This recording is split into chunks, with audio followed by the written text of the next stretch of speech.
So the three principles that I want to talk about today are kind of specific to special ed, but not exactly, and just kind of some things that I did not have to deal with in student teaching. And I'm kind of glad, but also these are very, um, I think, easy obstacles to prepare for and be able to conquer. The first principle is scripted curriculum. This is an idea that I didn't know as much was in special education, because my idea of special education was you had a kid potentially who had ADHD, and then you had a kid with ODD, and then you had a kid with EBD, and you'd have to have separate lesson plans for all of them, and I would have to make those. But I guess in my placement, which is called learning support, but really it's a reading specialist class, they really do two programs, and that is Read 180 and System 44. So a lot of it is pretty much the same.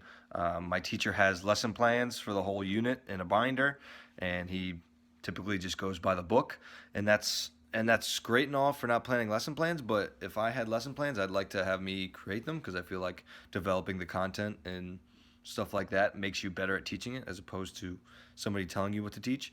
But I think it's something that I could definitely have to adjust to, although I don't potentially see myself as a reading specialist, but it is what it is. My principle two would be dealing with behavior in the classroom.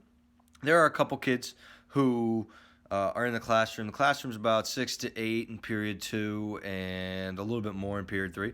But they just seem like they have a little bit of an aversion to reading, which totally makes a lot of sense in a learning support classroom. And if they are told numerous times to get off their phone, to do all that stuff, they might lash out. And I have seen them lash out a little bit. And the kind of quick one-liners are something that I think that I'm pretty good at, and I was good at in student teaching.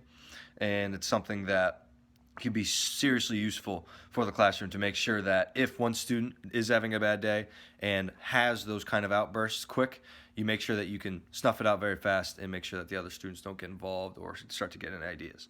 The third principle would be stressful IEP meetings. My teacher was telling me about a very stressful IEP meeting that he had with a student who was demanding an IEP and wanted the services, but had straight A's throughout middle school and was coming into ninth grade and was looking for this in non-assisted classroom straight A's.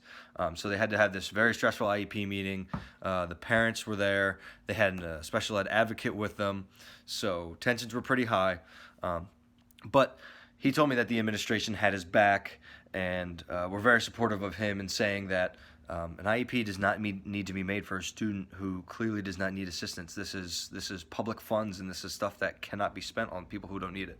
So they eventually drafted a 504, which seemed to make the parents feel better and seemed to kind of alleviate tensions. All right, so that's my 3 by 3.